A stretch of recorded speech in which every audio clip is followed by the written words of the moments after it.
Alright, so what's up, guys? I'm Alex Vlad, and I'm here with my buddy Matt Malasik in his 2014 BMW M6, and we are car exclusive.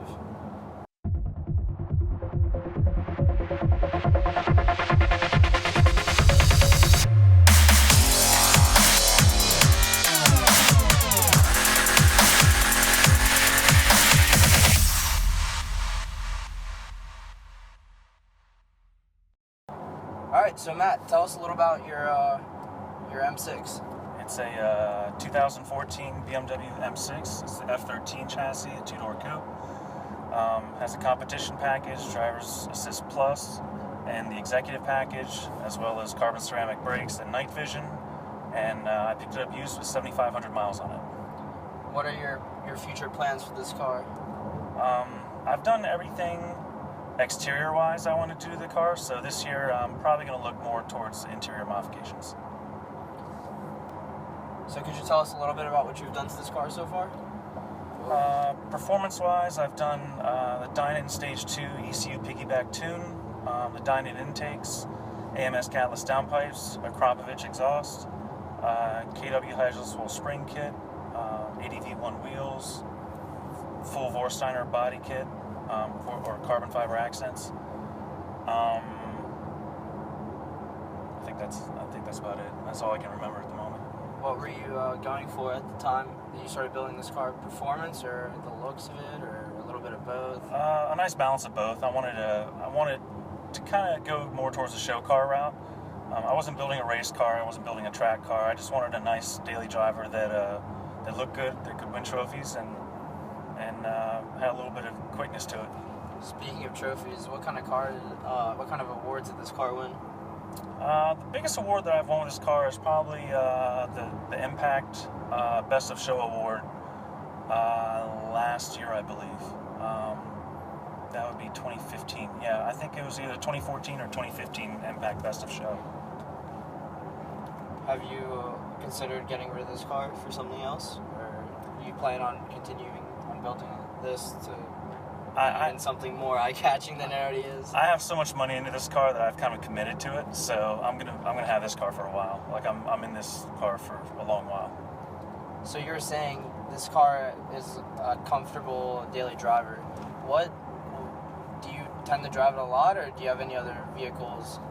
I have an unusual work schedule, so usually I drive it Thursday through Sunday, doing car stuff on weekends. Sometimes I drive it Monday, Tuesday, Wednesday. I try not to put too many miles on it. Would you say this car is practical, or it's just reached that level where it's like? It's practical. It's practical enough. I go grocery shopping with it. I have fun at car events with it. So I mean, it's a good all-around use. There's nothing extremely impractical about it. It's not too far gone on the practicality level. So one thing I've noticed about this car is the carbon ceramic brakes are just amazing. I don't think I've ever felt something so reliable and just to the detail. Mm-hmm. What would you say is your favorite part about this car other than the brakes? Because I'm guessing that's probably one of your likes about this car. Yeah, the brakes I love. The night vision is a funny feature. Heads-up display in full color is nice. That's a nice improvement from the old E63 M6. The iDrive is quicker response than the old E63 M6. Just overall, the car's just a huge improvement. It doesn't have the exhaust note of the old V10 motor, but aside from that, everything is a huge improvement. Coming from your what was it, the E63 M6? E63 M6. What's a huge difference that you've noticed? This car's quicker. Before, I could step on it and then kind of enjoy the V10 sound for a while, in a straight line. But it was a naturally aspirated motor, so it kind of took a while to wind it out. This car, I'm more worried about running out of road more than anything. How would you compare the SMG to the DCT? Night and day. I mean, at the time, I would have said the SMG was no slouch. I had no problems with the SMG in the way it shifted. It slammed hard because it was a single clutch transmission, but the new DCT is just lightning quick. I mean, it's just instant shifting. So it's definitely an improvement. So what would you say you dislike about this car? Like what's like one thing that you really bothers you when it comes to driving this? How tall the car feels when you're driving. Tall? Yeah, the car feels like a tall car.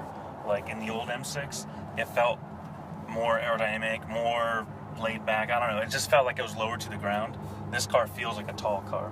Even though you said this car is on KW Hazelstall spring kit. Yeah, it's lower than everything. But the car, design-wise, it just feels like the windshield is more vertical. It just feels like a taller car. Would you say that the suspension is one thing that really bothers you, or is like the? I actually keep it on the soft suspension setting all the time. The hard suspension setting is pretty rough, considering the size of the wheels and how low the car is. So I just keep it on the soft suspension setting. How would you compare the handling? Do you wish it was a little bit softer to the driver? I mean, it seems very responsive right now. Yeah, I don't have any problems with the handling of it. I mean, I understand it's a big car, so I don't expect it to have like Honda S2000 handling or anything like that. I'm okay with the handling for what it is. Like, I understand what it is, so it's not like a Ferrari F430 or anything like that. So I'm okay with it. Yeah, the handling's fine. One thing I noticed is when I did a couple of pulls in this, the car would still stay planted to the ground. You said this car gets about, what, 650, 660 to the wheels? With Frank Smith tuning up in Maryland, I dynoed 664 to the wheels and 600 foot-pounds of torque, which is about on par with M6s with similar mods. So I feel that's probably the most accurate reading I've gotten so far. So speaking of Frank Smith and tuning tech, how have your shops and sponsors helped you with your build? Well, when I first got the car, I sent it off to RRT over in Sterling to have them do all the performance stuff. The dyno intake, ECU piggyback, the exhaust, and the catalyst downpipes. They did everything performance related. And then I got the car back, and then I sent it off to Elite Auto up in Laurel, Maryland to do the lowering of the car, the wheels, the Vorsteiner. Both shops are fantastic. They worked with me on pricing. Both great shops. So. As a member of the Rolling Status car group, could you tell us a little bit more about what Rolling Status is? It's just a group of friends. That's about it. A group of friends that are into cars. We aren't looking to grow super huge. We aren't looking to get quantity of members. We just keep it a tight, close group, and just based off of friendships. So that's pretty much Rolling Status. Well, Matt, thank you for your time. This is a wonderful car. Thanks. Alright everyone, thanks for watching. If you liked this interview, please be sure to like the video. Let us know what you think of Matt's M6 in the comments down below. And be sure to subscribe to our channel so that way you can stay updated for our new videos. For all of us here at Car Exclusive, thanks again for watching, and be on the lookout for more.